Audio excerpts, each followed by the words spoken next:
Welcome to Corpse Club, the official podcast of DailyDead.com. I'm one of your co-hosts, Jonathan James, and I'm joined today by Bryan Christopher and Tamika Jones. In this episode, we will be discussing George A. Romero's The Amusement Park, and we'll be discussing The Conjuring, The Devil Made Me Do It. Now, the interesting thing for this episode, it is a smaller episode. It's only three of us. And in this case, Bryan and I have seen The Amusement Park, and Tamika and I have seen The Conjuring. So we'll jump in and out at different conversations. But if you don't hear Tamika in the beginning, and if Bryan's a little more quiet during The Conjuring, that's why, although I'm sure you'll both have things to say. We're going to kick things off and talk about The Amusement Park, which is now on Shudder. If you haven't heard about it, it's a, like quote unquote, a long lost George A. Romero film. What this was a film that was commissioned by the Lutheran Service Society of Western Pennsylvania. And so this is... this film was, maybe referred to, depending on where you look at it, as an educational film or a PSA. Regardless, it's very much George Romero. It's very effective.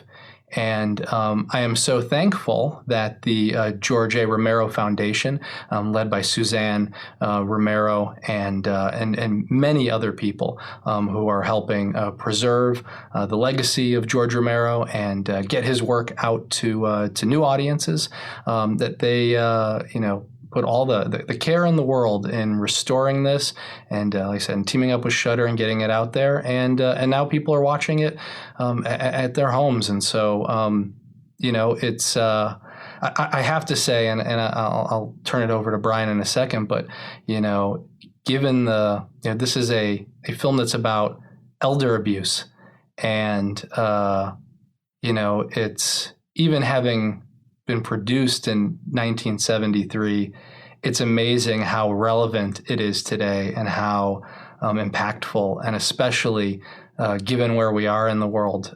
This was a tough watch for me. I don't know about you, Bryan, but yeah, what did you think? Yeah, and I think one of the things to consider for me was when I started watching it, I went into this pretty cold, other than the fact that there was a lot of buzz. I was hearing people were pretty excited about it. A lot of people were saying it was a great allegory in terms of kind of everything that happens in this amusement park. And people were just saying, like, this is pure Romero. What I didn't know was that it was produced as an educational film. So I'm watching this and I'm just like, what is going on? Like, why are we getting this intro where someone's like explaining what this movie is about? Like, of all the things that Romero does, usually he doesn't explain what his movies are about beforehand. And I'm just like, man, this is really kind of like hammering the point home. I'm just, there were certain things that I think for me was just kind of getting stuck for me, and just the certain elements of like lack of nuance in terms of the discussion, just about how, like, they are pretty straightforward and really focused on elder abuse without getting, I do think they bring in other kind of socio-political elements into it, but it's focused on the ways that elderly are forgotten and abused. But it was to a point where I was just like, there's something wonky here. And then as soon as I read that this was literally commissioned as an educational film about elder abuse, that kind of like cracked the whole thing open for me and made me appreciate it a lot more, because it wasn't supposed to just be like, this was never supposed to be something that people would go in and pay a ticket to see at the movie theater or something like that. So kind of getting to see it from adjusting that angle made it a very different experience after the fact. Yeah, I mean, I totally agree with you there. I mean, it definitely, knowing a little bit about the reason why it was, or how it was commissioned, definitely helps, because in some cases, of course, even if it was something that he was commissioned for, even if it was a PSA, of course, George Romero isn't going to do anything by the book here.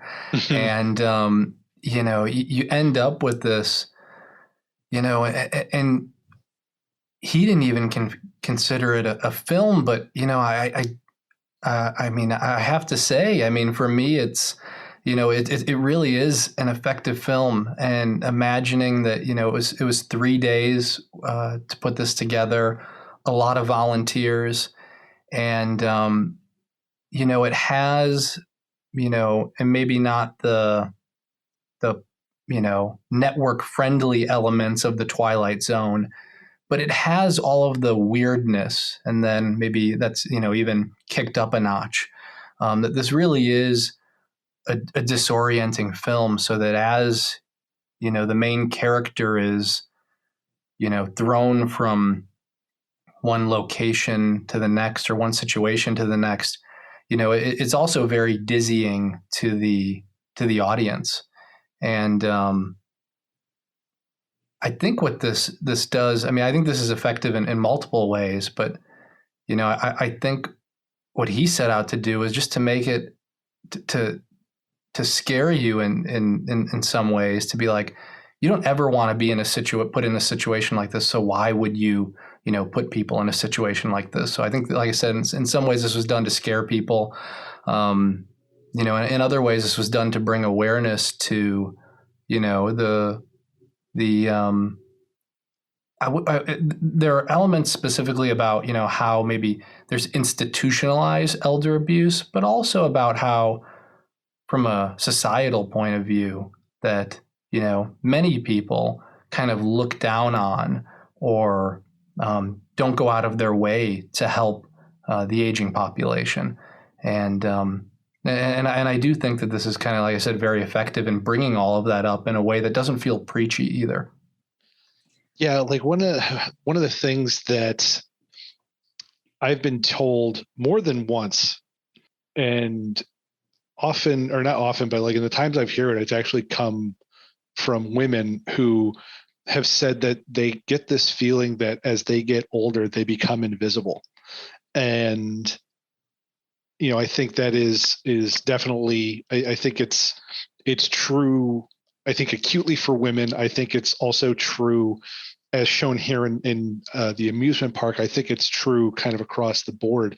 And I do think that is a kind of a thread that runs through this movie, is that they just become disregarded. And there's a sense of, as you get older, your worth just kind of disappears. And so it's something where, like, it's just, it's pain. That's I think the most painful thing to watch from and it's interesting too, because there's really only one capital A actor in this entire production. Lincoln Mazel, is that how you say his last name?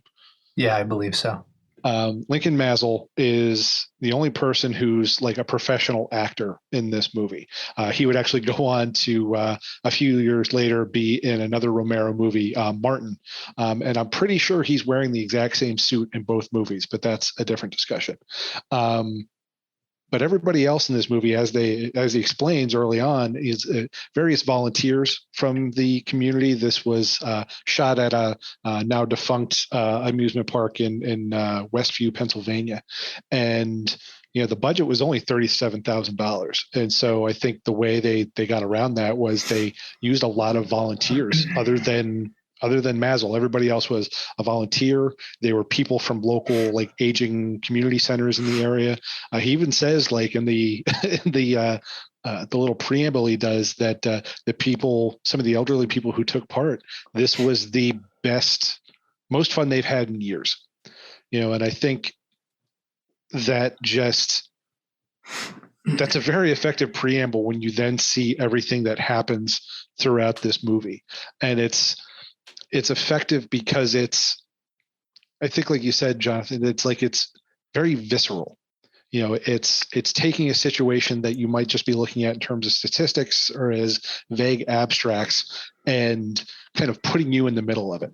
as Mazel kind of experiences this amusement park where it's kind of this microcosm for society where you have to, like, I think to get on the roller coaster, you need to be you have to have like a $3,500 net worth just to get on it. Just to get in, you need to give up either pawn stuff or happen to have enough cash on hand to get in. It's just this sequences of events where it's kind of this over the top rat race of a location, and the people who are getting left behind and forgotten are the elderly people.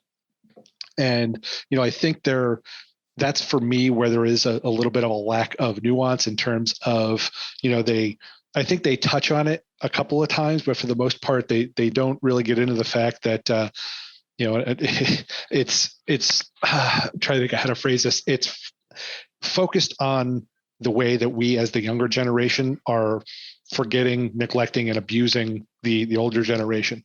But it doesn't get all that much into the idea that most likely a lot of the systemic issues that are causing that situation are because of representatives that are probably also older people. But I also don't think that was one of those things that while it stuck with me during the movie as being something that was kind of a flaw for me, finding out afterwards that this was a commissioned educational film, I think that was Romero going, yeah, I don't think that's what they want out of this. Yeah, that definitely makes sense. There's I guess where I saw more of like the systemic issues, some of the systemic issues was when they have the fortune teller scene. And where you can see the woman who's in need of a doctor, and she keeps calling and she's unable to, and people won't help her as well. And so, like I said, I definitely did get a bit of that there. But one of the things, I think one of the interesting things about this is, as you can kind of hear as I'm kind of, working over this movie in my head, is that there's so much to unpack. Having only seen it a little bit ago, there's still so much that I'm thinking about and forming, my opinions and thinking about all the different ways that this story and this movie, branch out. And, that's something I talked about maybe on the podcast or two ago, is that it does take me some time to kind of, like I said, really think through something. But I also think that's a sign of a good, filmmaker. And especially, like I said, with something like this that easily could have been a throwaway or a paycheck for somebody else. And, Romero's able to turn it into something which we're, watching and talking about today.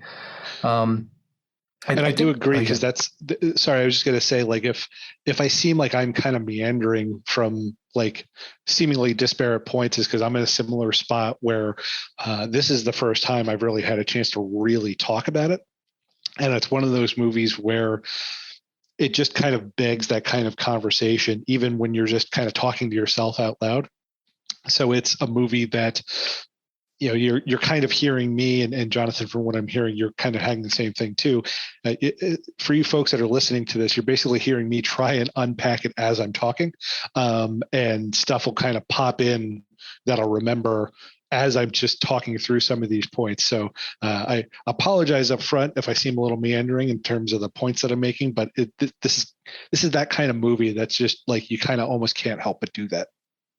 This is basically our stream of consciousness. Yes. And that's okay. Yeah, it's totally okay. One of the things that, I thought about, even before this, but this film just reinforced it, was, how much George Romero wasn't just ahead of his time in terms of the topics he covered, but like way ahead of his, what traditional age, or what you'd think from. He was in his 30s when he made this. Mm-hmm. And one of the fascinating things I find is, if you look at interviews, and when I had talked to him in the past, like, he will swear up and down that he's not intentionally putting, social commentary in his movies, that he didn't do it with Night of the Living Dead, that like he doesn't see it as like overtly political, but like these things are like, they're like screaming out at the audience, whether, intentional or he did it subconsciously. And I think, thinking through it a little bit more as I watch this, even if he didn't do it consciously, George Romero seems to have such a great view of things, like as they will be or as they should be. And he can kind of, you look at, and I'm going to branch out into another conversation, but like Day of the Dead plays completely differently now. That movie, I watched during the pandemic, and this movie about isolation just hits so much harder now. And I always loved the movie, but now watching it, it's like he's dealing with these emotions and dealing with these themes that, as a society, we weren't really unpacking.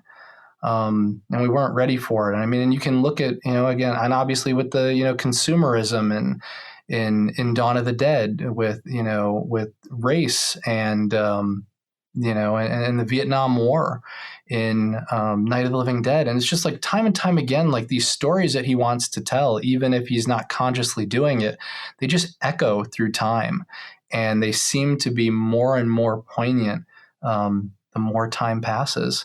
And he just had such a knack for it. And like I said, and one of the interesting things is he's not even, it doesn't even look like he's even actively doing it, which is part of the genius. Yeah, like it's almost like he can't even help himself. It's and that goes to the point why this has been a quote unquote lost movie, where he was commissioned, he made the film. They probably showed it a few times, but they must have gotten feedback that like this is dark, and it's not like it's not dark at a like it's dark subject matter, so it was going to be dark anyway.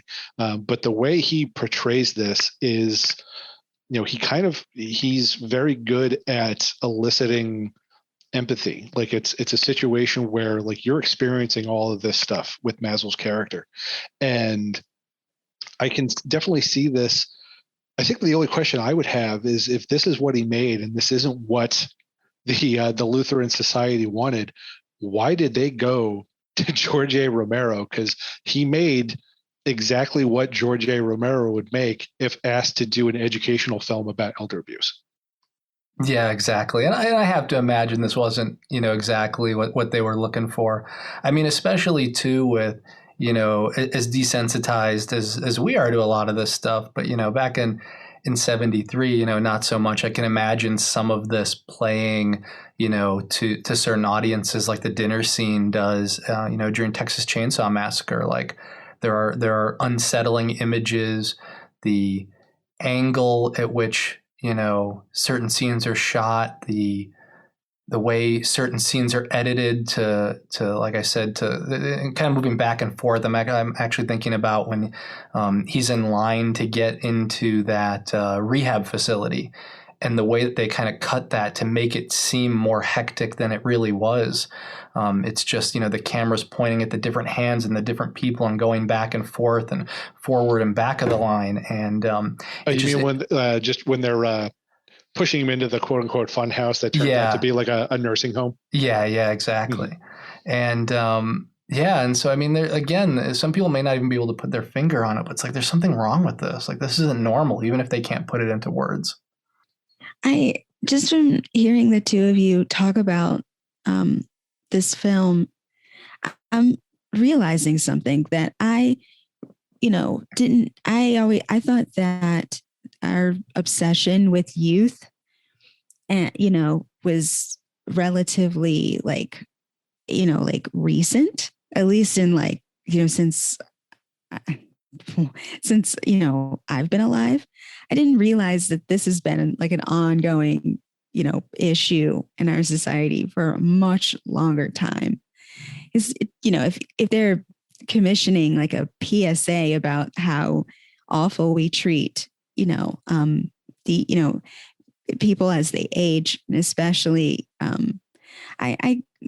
the name escapes me because like I don't like using the word elderly. I don't think it's a bad word or anything like that, but like I don't know. It's just like I think maybe that's like I don't know. Like usually when I hear the word elderly, it's said in like a kind of like a negative way. So but I can't think of the word I was thinking of originally. But yeah, I'm like, wow, okay. And all this time later, I don't think we've improved really.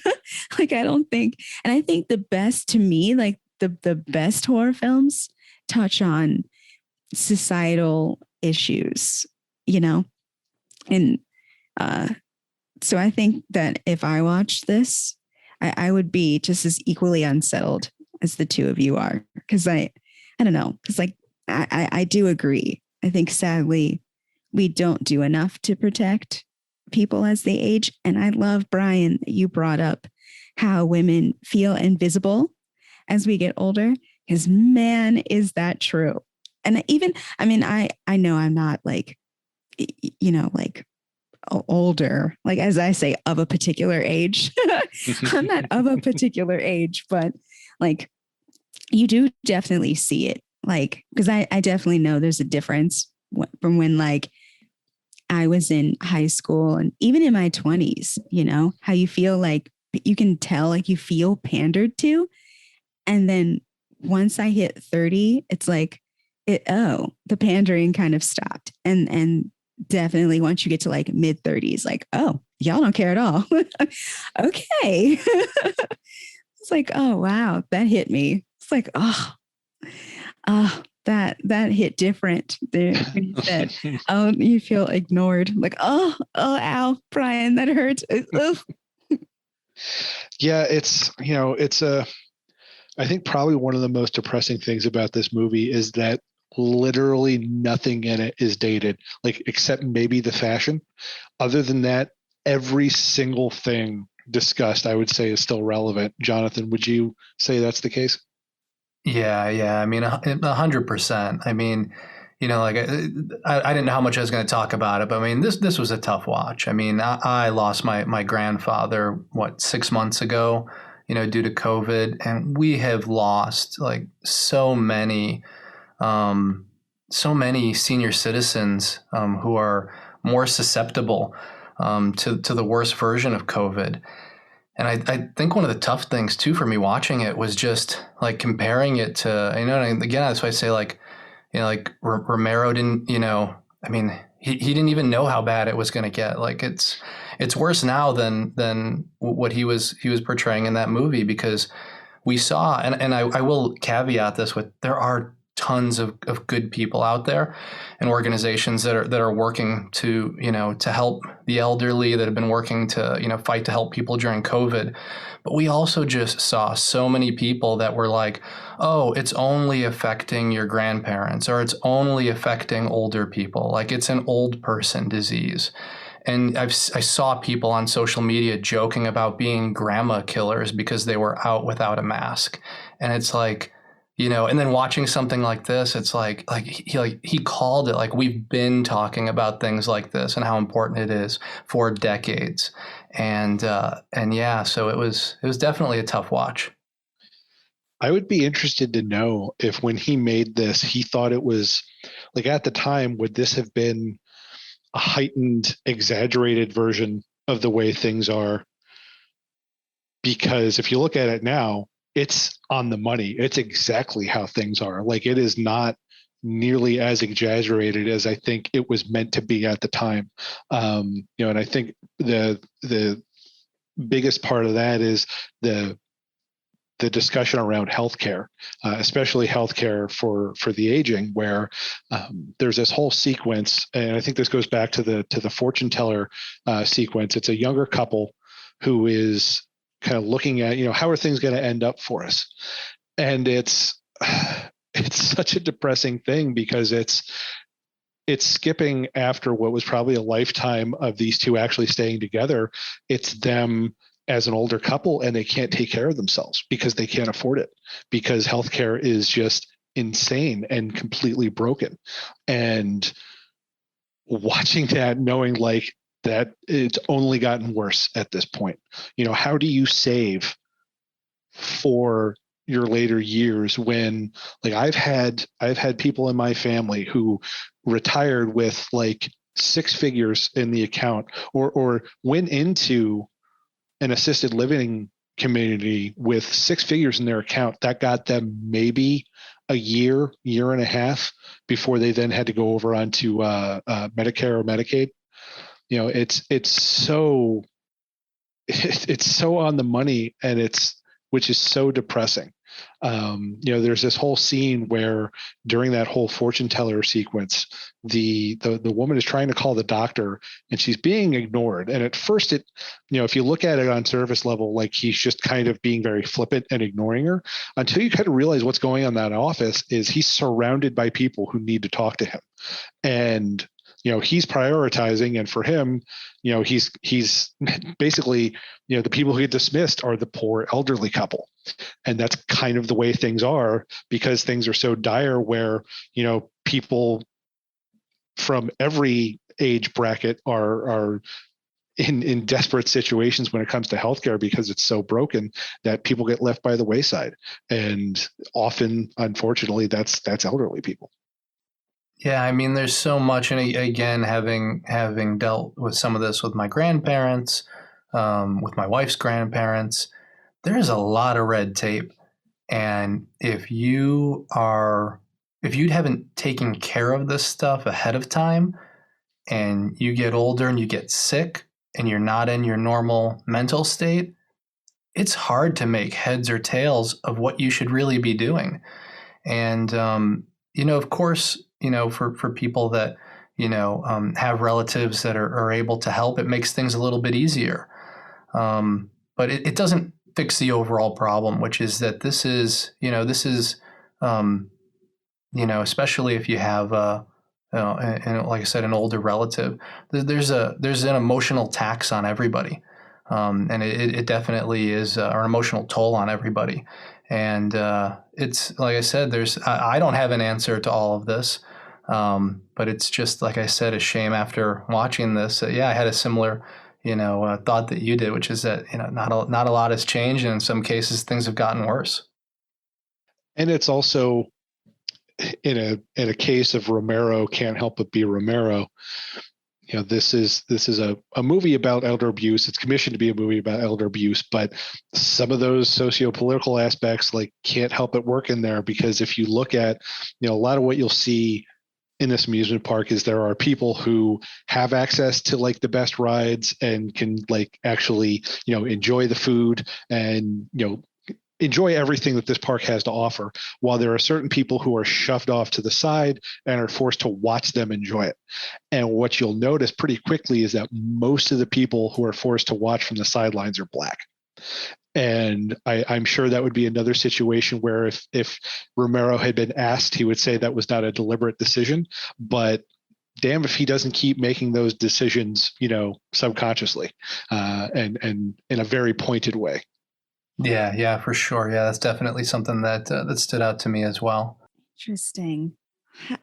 Okay, man. I wish that there was a way to dive deeper into that, because I mean, it has to be a thought. It has to be something inside of him, right? Because you don't just throw a dart and then just hit the bulls. You know what I mean? There's there has to be, he has to be seeing that, playing out, to be able to kind of nail that, if I'm making any sense. You know what I mean? Because I think that, you can only really you only really see certain issues if you see the issue, and it's just, I don't know. I wish there's a way to talk with him again. Wait, so how, you know what I mean? Am I making any sense? No, I mean, you definitely are making sense. It's, like I said, I think it's something that a lot of people are asking. And like I said, after spending a lot of time thinking about it, I said, my best guess is that it really is. I mean, he's aware of all this clearly. But I think when he comments on the fact that he wasn't going out of his way to do this, that this was really more of a passive element, that to what Bryan said, he can't help but put it in his writing and his filmmaking and his casting. It happens more organically. And I think that's the difference, right? He's not actively setting out to do this. It's not a goal of his when he makes his movie, but through the creative process, through writing it, and it's not just writing it, right? It's writing, it's casting, it's shooting, its editing, the end result is that it can't help but put itself into these movies. Okay, I see. It's in his DNA. Okay, right. Okay. Yeah, it's like, because it has to be like inside of him already. You know what I mean? Unless somehow he's just like, but no, I can't see that just from as many films of his that I've seen. Yeah, Yeah. it comes off as something that's just so inherent with the way he sees the world that it's not something that he's necessarily actively doing.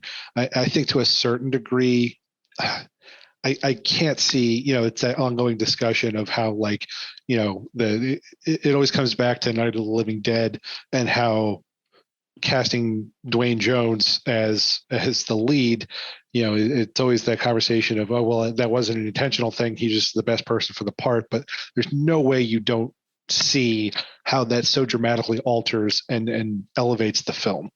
Right. But at the same time, maybe it's one of those things where it's just like, it's so inherent in how he sees it.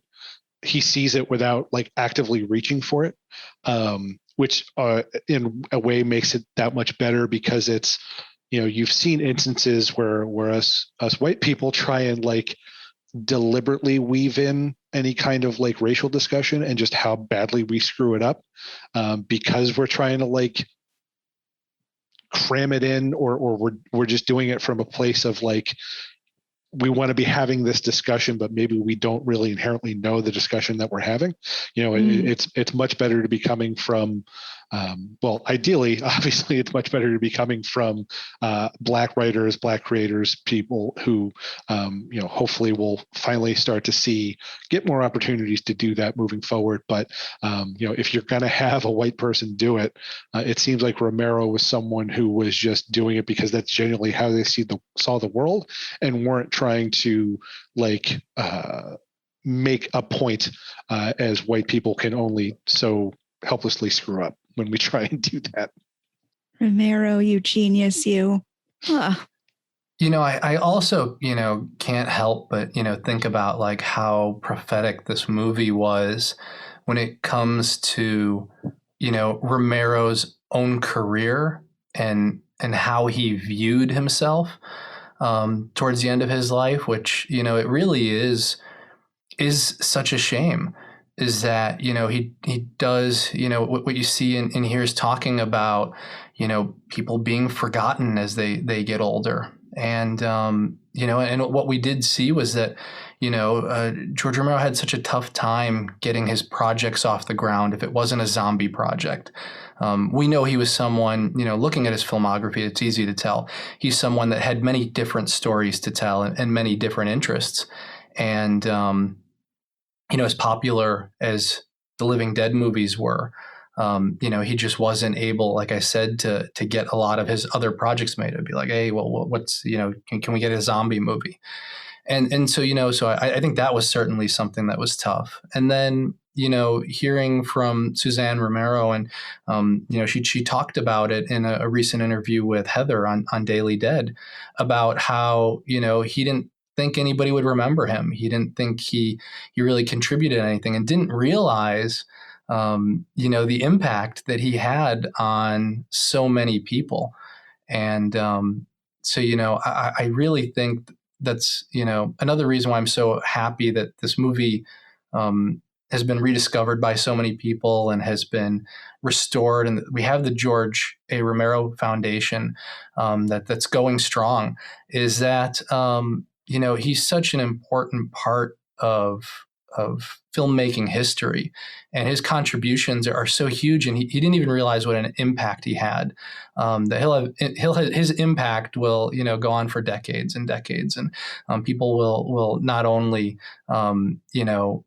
watch and read and talk about Night of the Living Dead, but this little PSA film, The Amusement Park, that he probably never thought would see the light of day again, is being discussed, by people right now, being watched by people right now while we're talking about it on Shudder. And this will be something else that people watch for decades to come. Yeah, and I think in kind of the name of Romero's legacy, if all you've ever seen of his are his, of the Dead films, That's definitely a great starting point. See this. I think this is a good one. Definitely also watch Night Riders if you can find it. I think I think it's streaming on Tubi and maybe a couple other places. It's not a horror movie, but it is a fascinating movie with Ed Harris and I think his first lead role. And it's about a group of medieval reenactors who do their thing on motorcycles.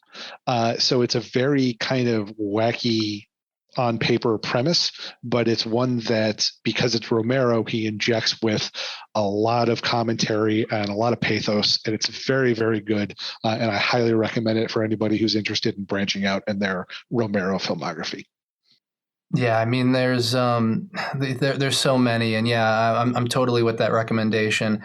I think it just dropped in price on Blu-ray. I think Scream Factory. I know Scream Factory released it, although it may be under Shout Factory.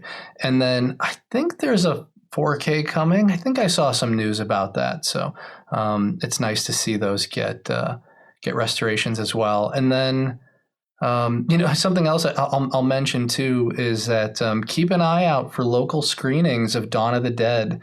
I know for some of our younger listeners, it may be hard to find because the DVD or the Blu-ray is out of print. There are, at least in the States, there is a wonderful new restoration in the UK. So you could do that if you got a region-free player. But if not, keep an eye out for, or even if you have it, keep an eye out for some drive-ins. I know I saw a couple around the country in the US that are screening Dawn of the Dead. And I've actually been wanting to go see it, so I'll have to make the trek out to see it on the big screen.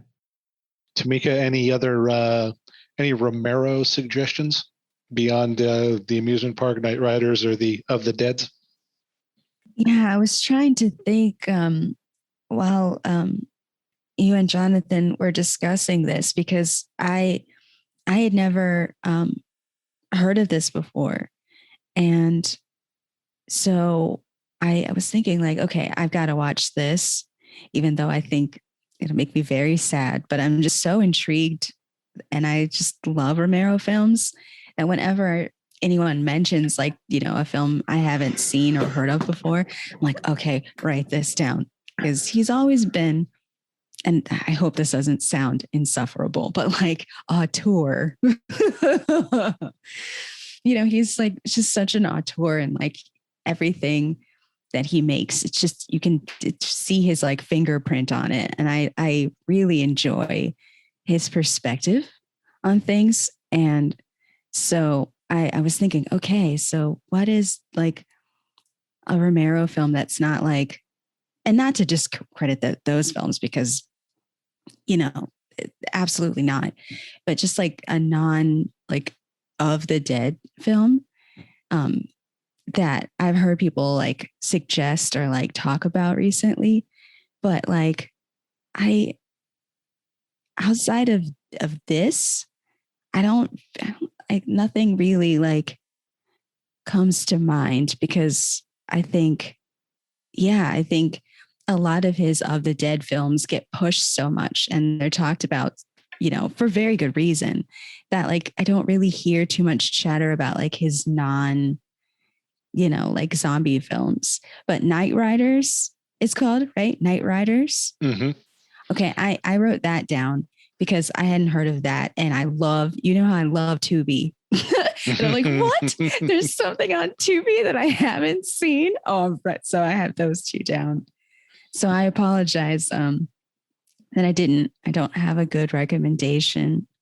No, it's all good. Yeah, there's like I said, there's plenty. And so you got Night Riders. I'd say The Crazies is worth checking out. I see. So yes. yeah, Sorry. Yes. Yeah. So it's The Crazies. Of course, Creep Show, and The Dark Half, and there's Season of the Witch. So yeah, there's quite a few out there to check out. And I know I've seen some of them on Amazon. I've seen some of them on Shudder. I don't know what streaming service has what right now. I'm sorry, listeners, that I'm not as good as I could be. But I'll remember for next time. There's too many streaming services.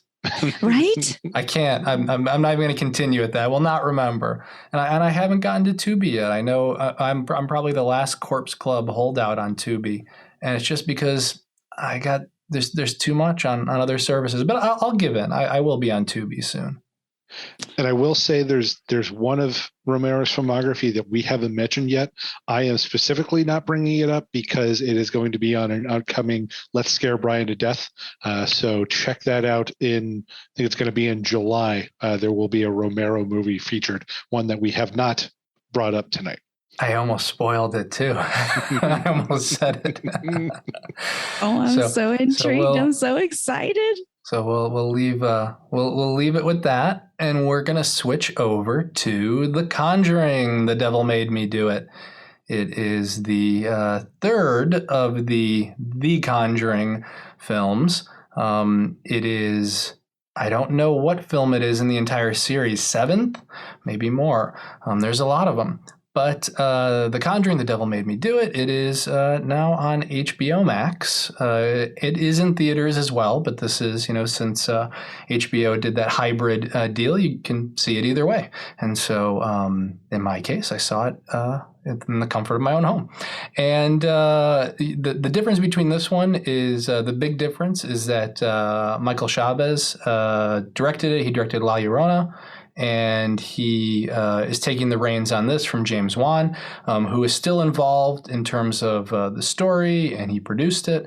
And of course, it stars Patrick Wilson, Vera Farmiga, and as the Warrens. And so this follows another, we'll say it's based on a true story, right? All of these are based on a true story to some degree, in that it follows a young man who is accused of murder, and they are going to claim that it was demonic possession that caused it, and the Warrens have to try to prove it. And so that's all I'll say about the plot for now, because you could watch the trailer or read up on it if you wanted to. What I'm more curious about is what my co-host Tamika thought about it. So Tamika, first of all, I guess, and it's been a little bit probably since we've talked about it. Our listeners may not know. So where do you stand when it comes to like the Conjuring movies, like specifically the first two, and then, maybe any of the, spin-off movies? Like, how do you like those? And then we'll get into what you thought of the new one. Okay. So as far as I call it the Conjureverse, the Conjureverse, I really enjoy the first film. I think that that film still like creeps me out.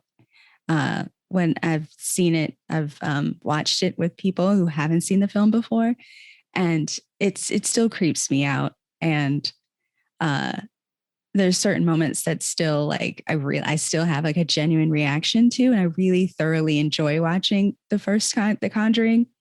The sequel, the second The Conjuring, I like okay, but I find that on like repeat watches, like, now that I've had some distance from when it was first released, I don't enjoy as much. I don't think it's a bad film or anything like that, but I think it feels kind of like The Conjuring, like the same beats and the same themes. Like, I don't think there's enough that's like different about the second film. The extended universe, I gotta say, I don't enjoy as much. I think the Annabelle creation is really good. I really enjoy that film. Did you like Annabelle Comes Home? Yes, the third one. Yes, I was trying to think of what it was called because I knew it had a title. I was thinking like something home. I enjoyed that.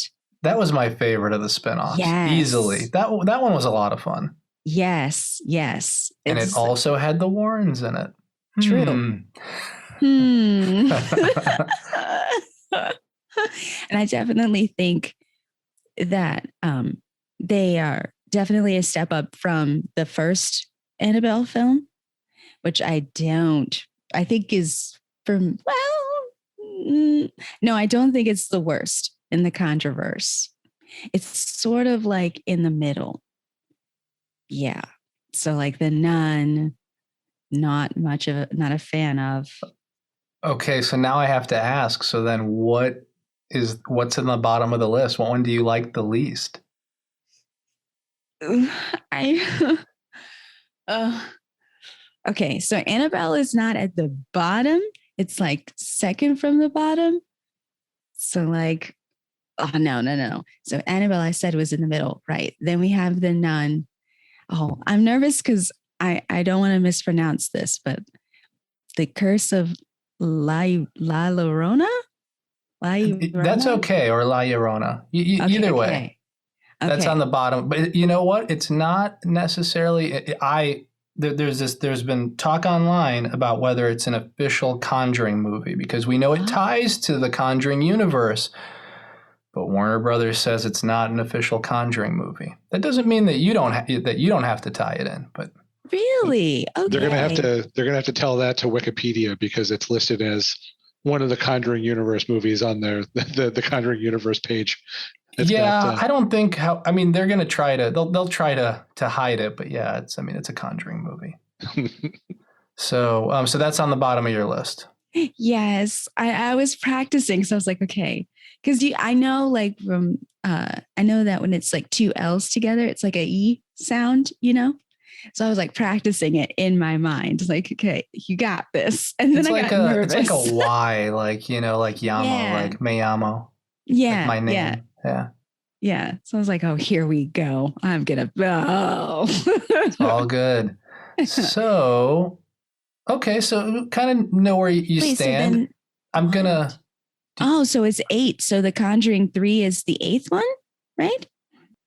It seems like Brian's is able to check this. Yeah, sorry, I was just counting it out. Yes, Devil Made Me Do It is 8. So if we're going to go if we're counting La Llorona, we've got The Conjuring, we've got Annabelle, we've got The Conjuring 2, we've got Annabelle Creation, we've got The Nun, we've got The Curse of La Llorona, we've got Annabelle Comes Home, and now we've got The Conjuring, The Devil Made Me Do It. Okay. So 7 or 8, depending on how you count it. I'm good either way. I'm gonna drag this out just for a minute, and I'll before I get to your thoughts on The Conjuring, The Devil Made Me Do It, and I'll just let you know so that we're level set as far as for both you and for our listeners and Brian, because I know he really cares about this. I'm okay with the first Conjuring. I've always said that James Wan didn't know he was going to get an R, so I think he was shooting for a PG-13, and so I went in with kind of the wrong expectations for that. I think had they given him the R rating, he would have turned out something a little bit different, but he didn't know he was going to get it. It's not his fault, but I was just looking for something a little heavier hitting, and I love Insidious, and I just didn't think that it matched that. I know a lot of people who disagree, though. Totally cool. I really do enjoy The Conjuring 2. I think that bringing Valak in so that we had these multiple monsters, there's some really good scares and tension in it. Like, I think for kids, teens that are looking for something that's kind of scary and is going to like scare them throughout the entire movie, like that's one of the top ones I would suggest. I know The Exorcist is always kind of the go-to, but for kids these days, The Exorcist takes a little bit to get where it needs to get. And I know it may sound like sacrilege, but I think that either way you look at it, like I said, Conjuring's a close second. Not in terms of quality, so I don't need any hate mail, but I think in terms of like, teens who are looking for something to scare them, The Conjuring's just really solid all the way through, or The Conjuring 2 rather. And then as far as the spin-offs go, I've seen them all at least once. I'm okay with them. I had a lot of fun with Annabelle Comes Home, and I got a soft spot in my heart for The Nun because it's gothic horror. So now with all this out of the way, Tamika, what did you think of The Conjuring, The Devil Made Me Do It? Okay. So I think that The Conjuring 3, The Devil Made Me Do It, takes The Conjuring 2's spot on the hierarchy. So I think we flip those. They swap positions for me because I was definitely more entertained by this film and definitely more creeped out than I was in seeing the second one. And are we allowed to like bring up certain things that happen in the film? Yeah, And well, I it's wouldn't obviously been like bring up like ending things, but just like no, it's been like 2 weeks, so we'll toss up the old spoiler warning. If you want to know nothing about this movie, we won't spoil the end, but we'll talk about a bunch of other things. And so yeah, if you don't want to know anything, you may want to tune out for just a little bit. okay, I promise I won't touch on like the endings, like the anything close to how this ends. But just this moment was in the trailer a little bit, but when I forget it's Arnie. Arnie is like walking out on the road, and then the cop like drives by and says, "Are you okay?" And then he turns around and he's just like covered in blood, and he's like, "I think I killed a person." That the way that whole scene played out with the landlord, like beforehand with the landlord, and then the like the weird like red lighting and like the cutting like the light off and on so you can't really see what's going on, and then him walking out into the street and interacting with the cop. That just was so that I what got me really hyped for this movie, because I wasn't really hyped before, was that moment in the trailer. And then seeing it play out in the film, it's just so good and creepy. It like sat with me more so than anything else that happens in the film. So yeah, was way more entertained by this Conjuring. And I looked into, because yeah, they always say based on a true story. So I thought, okay, so this must be like from the Warren files. That's what I call it, like the Warren files, the Warren book. So I like tried to look into this case and like, like was that like really his defense? Like that the devil made him do it? So I was like, okay, it's sort of based on a true story, kind of not though. But I'm obviously okay with, how this story is told because it's a movie. There has to be some artistic license, taken. It has to be, more interesting than obviously what really happened. So I was okay with that. I was really entertained by like the courtroom stuff.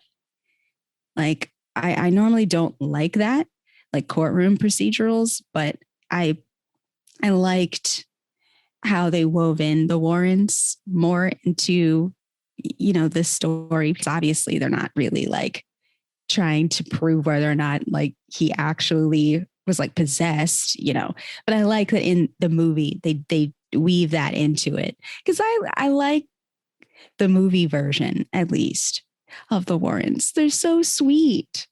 And Patrick Wilson and Vera Farmiga, I like them on their own.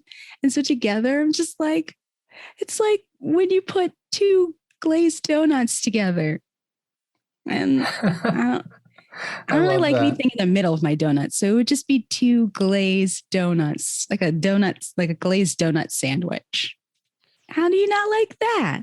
I don't. So you like to take glazed donuts and mix them with more glazed donut?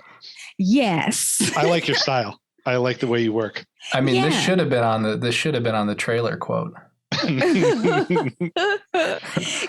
I don't like jelly or anything, like jelly donuts. No. I'm not a fan of that. So so it would just have to be two plain. Oh no, okay. One could have sprinkles, like but like the big kind, like one can have like the big sprinkles. And then, just put it on top of another. And then the other one's glazed. Another glazed donut. Okay. So which one's glazed? Is Patrick Wilson the sprinkle or the glazed? No, Vera. Vera is the sprinkles. Okay. Yeah. And then Patrick Wilson is just the plain glaze. But again, glazed, I like plain glazed donuts though. I So that's love not a plain glazed negative, donuts. Patrick. Listen. It's not a negative. It's a positive. No, this is a positive. Yeah. Yes. So I will agree with you that I didn't compare them to donuts while I was watching it, but there was something very comforting about watching Patrick Wilson and Vera Farmiga and being able to see them back in action. I do think that they do a great job playing these characters and making you care for them. They have great chemistry, and it's kind of like a big screen, especially with this one, kind of felt like a big screen episode of like the X-Files or something like that. And so I really enjoyed watching them, investigate and, kind of unraveling this mystery. And I think, if this were a TV show, I would tune in every week, and I would obviously like to see more movies with them. I think where this movie has some challenges is that they want to get away from the possession aspect that the first two movies are really known for. Those two movies are rather, they're what do you call it? Tighter in scope, in terms of location, in terms of where the action takes place. And they felt they had maybe already done that. So like, we'll have this movie that has some of those possession elements, but then has them kind of traveling around and investigating things. And I think by doing that, the story and the movie kind of goes off into two different directions. And I think when we see the Warrens, it feels more cohesive and it feels more like the interesting story to tell. And when we follow the guy that's in prison and we start seeing those possession elements, I find it less interesting because it's not with characters that we already know. What we get is a lot of the standard possession type scenes with the contorting and whatnot that we're used to seeing, and we're used to seeing it in The Conjuring as well. And so I think that's where this movie is a little tough. I actually think if you were to watch these out of order and watch 1, 3, 2, that feels like the natural progression for these movies, even though it doesn't work on the timeline and whatnot. I just mean in terms of intensity, that I feel like the second movie, they're up against, 3 different entities. And I think Valak is just so strong. And then when it comes time for this one, we just don't have really that strength in the character design. And so we don't really have these like really crazy creatures. I can understand they want to keep it a little grounded. But I also know, and I'll put a bigger spoiler warning on this, the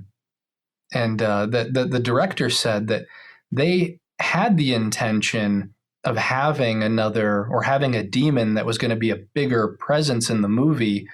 But I guess that the studio felt like it was too confusing with all of that, or it was taking it again in another direction.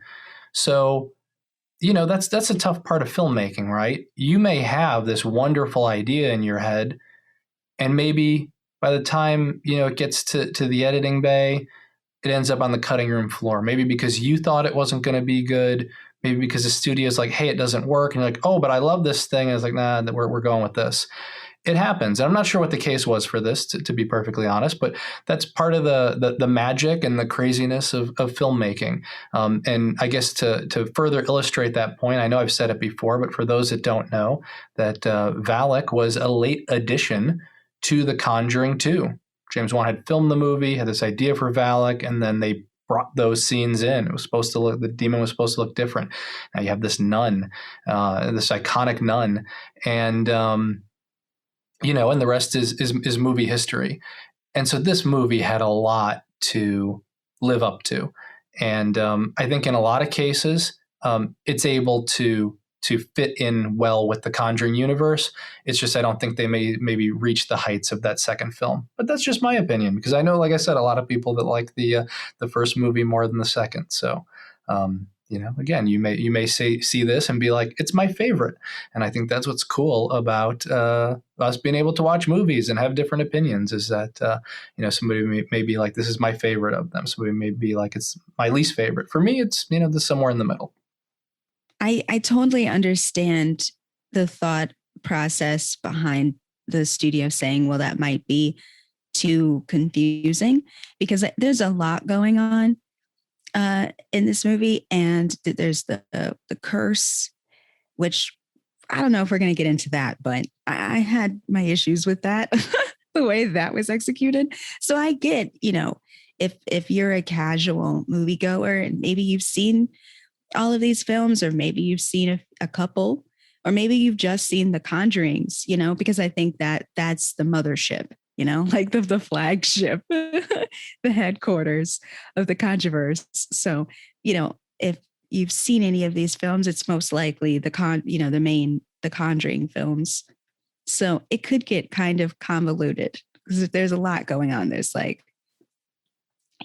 there's the case where they go off and help the cop with in Massachusetts, I believe it was. Yeah. Then you have the possession.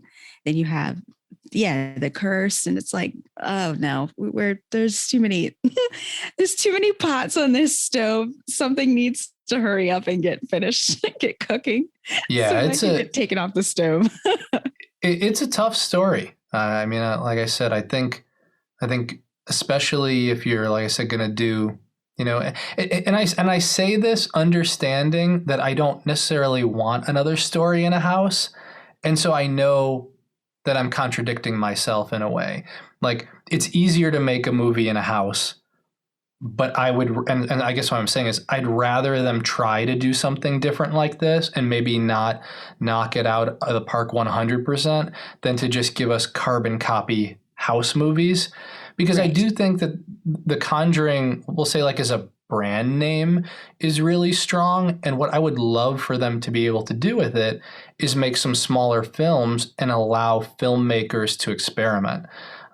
We saw the Annabelle movies, and we saw, The Nun, and we heard that there were other movies potentially. But I do think that there's a lot of power there if you can get, instead of making this movie costs about $40 million, make a $10 million movie and feature one of the smaller characters and do something really weird. And, I would love to see them kind of build this up and take a chance in different areas, and see where they go with it. But we'll see where it goes. This movie's been pretty successful so far. The box office has been about $112 million. So, that's pretty good. And then we don't know what the HBO Max numbers are, but I would say this is a success so far. So I don't think that we're going to stop with Conjuring movies anytime soon. I think the question is going to be, how often can you get Patrick Wilson and Vera Farmiga back together? I think that's the limiting factor. Yeah, because I notice that, the Warrens, obviously, because we're in 81 in The Devil Made Me Do It. So yeah, but by that time, the Warrens were, getting up in age, and I think they're going to start having to, age Vera and Patrick, which they sort of they did already. Doing. Yeah, they did. Yeah. I think that they, but they can time hop, right? They could give us a case, back in the 70s if they wanted to. I feel like that would mess up the timeline even. Hey, I'm not saying they're going to time travel, but I'm just saying, with as many time travel stories as there are, I think audiences will be okay keeping up if they have a good reason to tell a story and can set it back a little bit. Okay. I'm okay with that. We have what do you call it? We have the Marvel universe is hopping time. The DC universe is time traveling. They just announced that the new season of Picard is going to have time traveling. Star Wars is the only thing that hasn't really done a lot of time travel, and there was even rumor that was going to happen, although I'm not sure that's going to take place. No, there was time travel in the last one. They went back to the Emperor Palpatine story. I was wondering where you were going with But this. Yeah. that was good. Yeah, but I think actually this is a great segue, an unintentional segue into something else we're going to be talking about that is not really horror at all, but that's what we do sometimes on Corpse Club. We talk about things we like and things that we're watching, and so it's, in a lot of cases, as is the case on Daily Dead, if you're listening or you're reading, you're really kind of following what we're into, what we're getting exposed to, and something that we've been watching is Loki. So we're going to talk a little bit about that. And, Bryan, I know that it's something you wanted to talk about. So, as we're talking about the timey-wimey weirdness that is the Marvel Universe, probably soon to be, what do you think about Loki so far? So, yeah, I know we take these little, from time to time, these little side quests out of horror into the Marvel universe. And in some cases, we find ways to tie it to horror. This one, I think, is going to be a little bit of a stretch, but I just find that I'm 2 episodes in, and within the first 15 minutes of the first episode, I was already sold on the fact that I like this show more than the 2 other Disney Plus shows that preceded it. I did enjoy WandaVision, and I did enjoy The Falcon and the Winter Soldier, but this has, well, it's hard to explain because it's definitely not a horror show, but I think it has DNA that I think you could share. Like, if you're a horror fan, you're probably more likely to dig this because it gets into some similar conversations that I think horror movies have, and some of my favorite horror movies have, because we're getting into issues about identity, because the whole premise here is that for anybody who is following along with the massive Marvel Cinematic Universe at this point, at the end of Phase 3 in Endgame, there was a lot of timey-wimey shenanigans. They had this whole time heist, and one of the things that they did was they went back to the events of the original Avengers, and they were trying to collect all the Infinity Stones. And in the course of trying to get the stone, at the end of the Avengers, when Loki is being kind of hauled off after just having lost at the end of the movie, just a couple of things backfire, and he winds up taking the Tesseract and escaping, and becomes what in the beginning of the Loki show is known as a time variant. So there is this very rigid kind of prime timeline that we're supposed to be following based off of these entities known as the Time Variance Authority, or the entities run the Time Variance Authority, and their job is to make sure that these branches don't kind of stem off and create these kind of multiple universes where all kinds of chaos can ensue. And so this alternate Loki becomes one of these variants because he's not supposed to exist. He's supposed to go through the events of the Marvel movies. And so very quickly after making his escape, he is caught by the Time Variance Authority, and under a kind of a series of events, he's put under the supervision of a character played by Owen Wilson, whose name Mobius, yes, Mobius M. Mobius, played by Owen Wilson, who is perfectly cast in this role because it's very Owen Wilson, but he also doesn't quite look like Owen Wilson because he's got gray hair and a mustache and kind of has a bit of a Howard Stark vibe going. But all that to say that it's kind of turning into this kind of funny little kind of buddy cop thing. Has the energy that I was kind of hoping the Falcon and the Winter Soldier was going to have, but didn't wind up having. And there's just, I don't know, the show's got personality that the other two just didn't have for me, or that connect with me that in ways that the first two didn't connect with me in. It's kind of a little bit melancholy because you're watching this character that like for all intents and purposes probably isn't going to make it out of this intact, just because if things are set right, and who knows, maybe things won't be, in terms of these multiverses. You kind of get the sense that he's on a ticking clock if things are going to pass the way they should. So there's a bit of melancholy there, but it's also very funny. There's a lot of jokes weaving throughout, and I also just really like the aesthetic. The whole Time Variance Authority has this kind of futurism by way of like 1950s and 60s. So the whole just kind of viewing what the future would look like, if you were going through like Epcot Center in the 1960s, I think is kind of what this has going for it. But yeah, it's a lot of fun.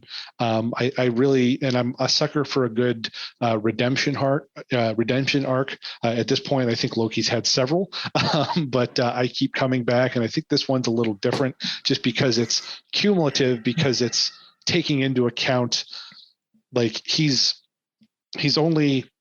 This is the Loki from the end of the Avengers, but very quickly he sees what's going to become of him.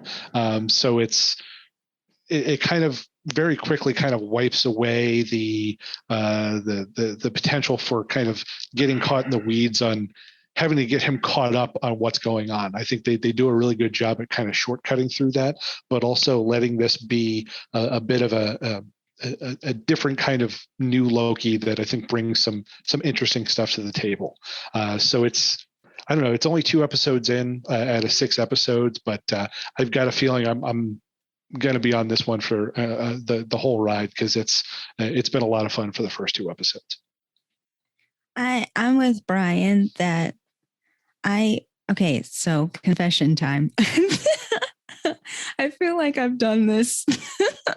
I've had a confession time on a lot of the recent episodes of the Corpse Club podcast.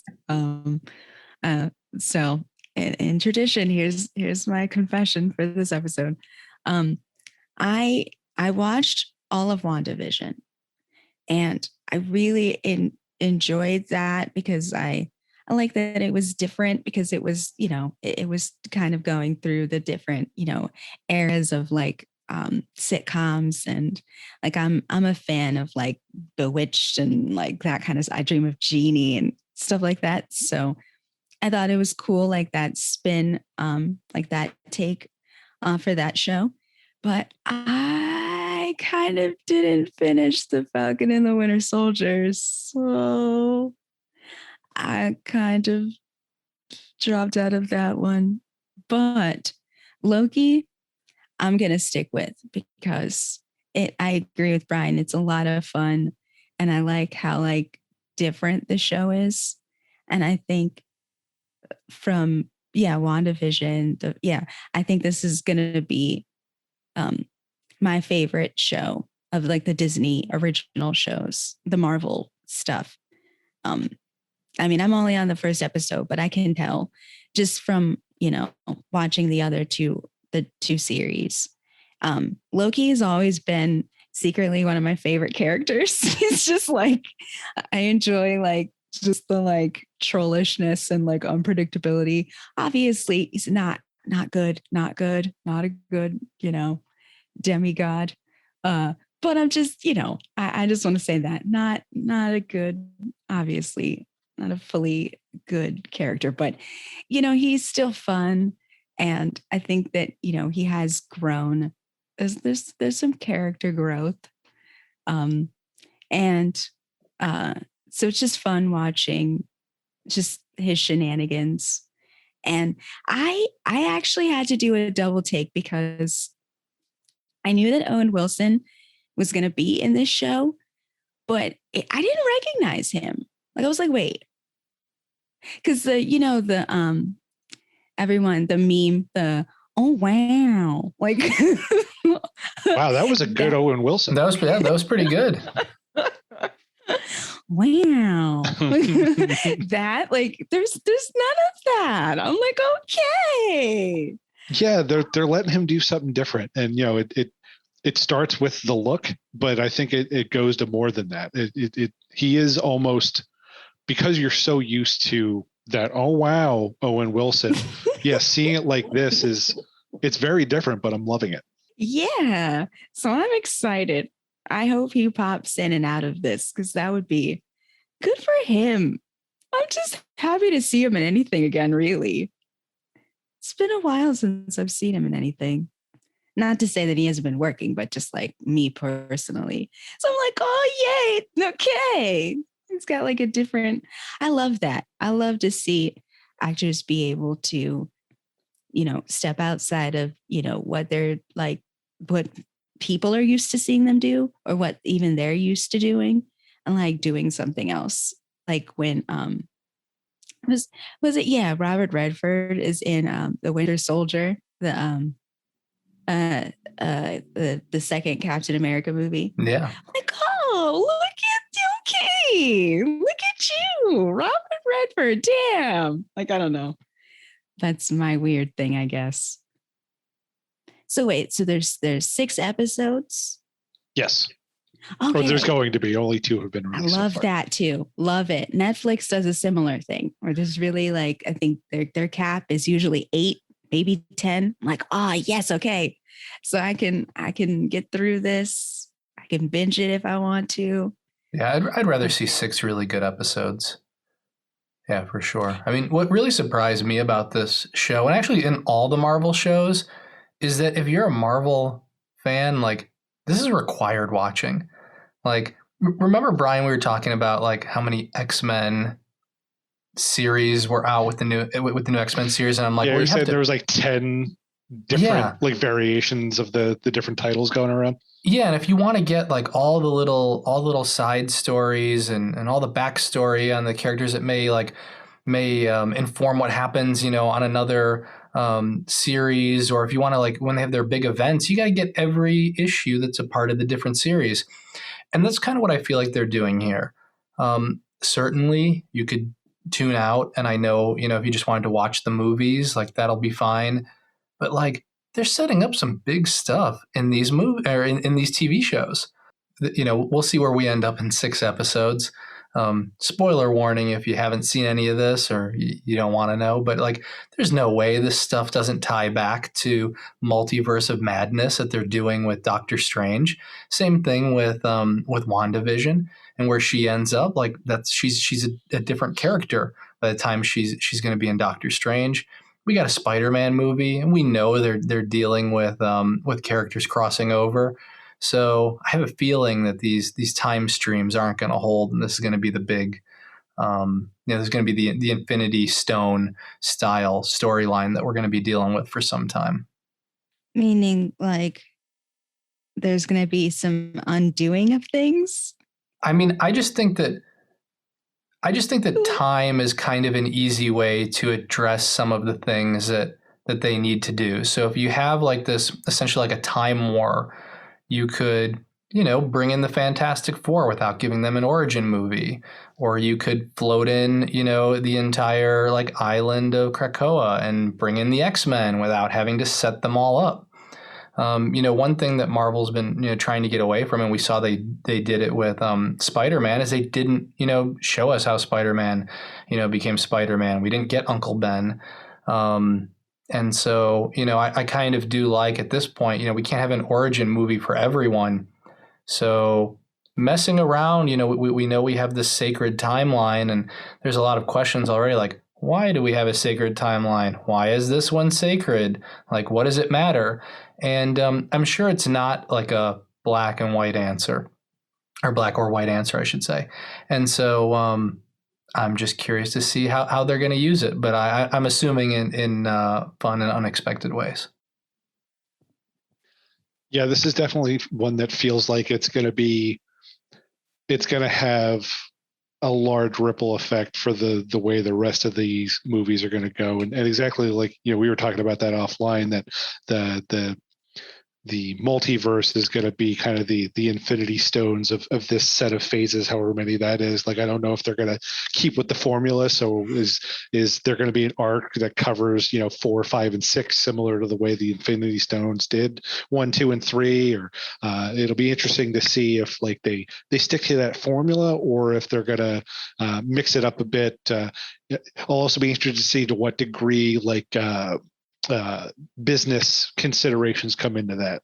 Like, do they not want to necessarily wait another 12 plus years to really be able to incorporate the Fantastic Four and X-Men, or do they want to kind of, run that a little bit faster? So are they going to have to move along the large arc a little bit faster to accommodate for that? It's just interesting to see, like, all the different factors that are going to have to come into play when this plays out.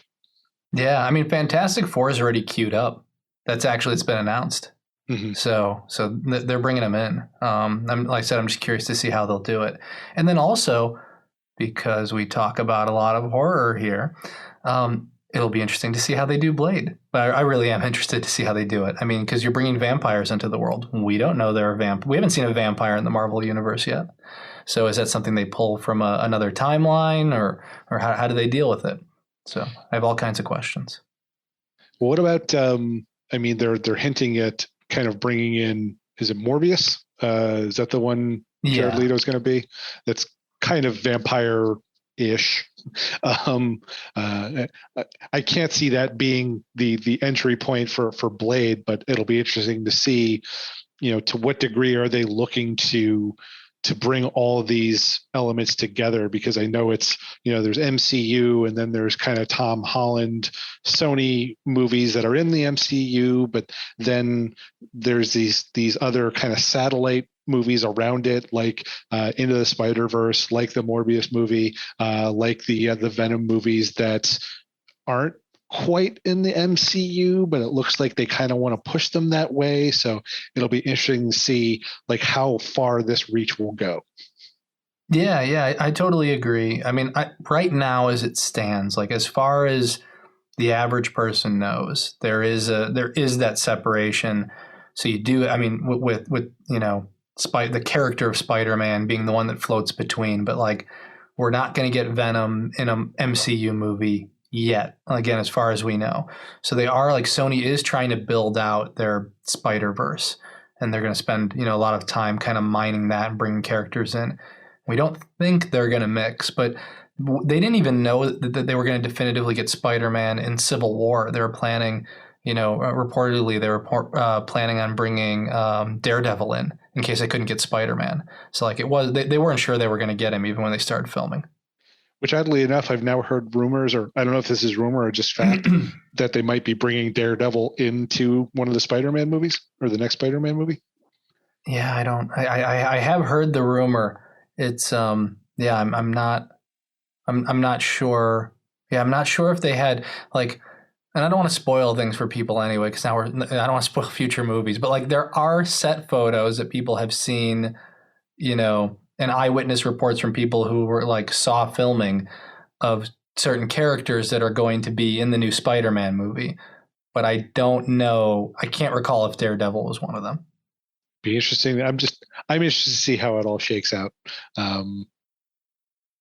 Should be interesting. But all that to say, to kind of bring back around, even if you're not into the whole MCU thing, I feel like Loki is one that, I can't quite put my finger on why, but if you're a horror fan that isn't really into most of the other MCU stuff, I think there will be something there for people who enjoy this show and listen to this show.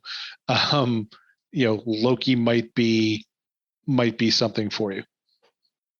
Yeah, and we will keep up. We have 6 weeks, so we have 4 weeks to go. So at some point, we will talk about how the other episodes go and what we thought. And I actually don't know, because I try to stay blind on not, like, watching any of the trailers. Like, I don't actually know what the next Marvel show is after Loki. I should know it, but I don't. I actually don't know what the next one is. Like, I know there's a bunch coming down the pike. Yeah, I know there's She-Hulk, there's Ms. Marvel. Yeah, I just don't know which one is actually next. So. Yeah, I'm not sure off the top of my head either. Yeah, I hop back and forth between. Well, I've been keeping up on some of the Star Wars stuff, so I'm excited for the Boba Fett show. But we'll save that for another podcast. And I think at this point we're wrapping this one up. So thank you for listening to us. Hopefully you enjoyed our discussion about the amusement park. It's on Shudder, so make sure to check that out. Hopefully, I said you enjoy it, even if the experience watching it may not be enjoyable because it's a tough subject matter. At least to be able to watch this lost film from George Romero is pretty incredible. And then we covered The Conjuring, The Devil Made Me Do It, which I mentioned is on HBO Max. You can check that out. And then Loki is, of course, on Disney Plus. And I will let me just say very quickly, I did look it up. It looks like the next iteration or the next series will be What If, coming out in August for Marvel. And I only think we should make mention of that because if the trailer is any indication, this will be our first and maybe only taste of the Marvel zombie universe, which would be of interest to our horror brethren. Yes, Marvel Zombies for sure. I am excited about that. I didn't see the whole trailer, but I did see some of the screen caps of that. So yeah, that should be a good one. And maybe, as we're talking about, maybe that is something that kind of spins off of the events of Loki. So that'll be interesting to see. But yeah, so this episode comes to a close. We want to thank Bryan, our engineer, for helping us out each and every episode. And as always, we want to thank our listeners, including those of you who have signed up for a Corpse Club membership. You can head over to corpseclub.com, check out our latest episodes, check out our backlog of episodes, and then you can also sign up to become a member. And we're giving away a membership card, pin, a t-shirt. You can select an episode topic. So go check it out. Don't forget to rate and review us on Apple Podcasts. Every rating and review really helps. You can also find us on YouTube, SoundCloud, Spotify, and all of your favorite podcast providers. If you want to get in touch, you can reach us anytime. We're at contact@corpseclub.com. On Twitter, you can find us at Daily Dead News, and we're at Corpse Club. And on Instagram and Facebook, we're under Corpse Club as well. Thanks again for listening, and until next time, stay scary.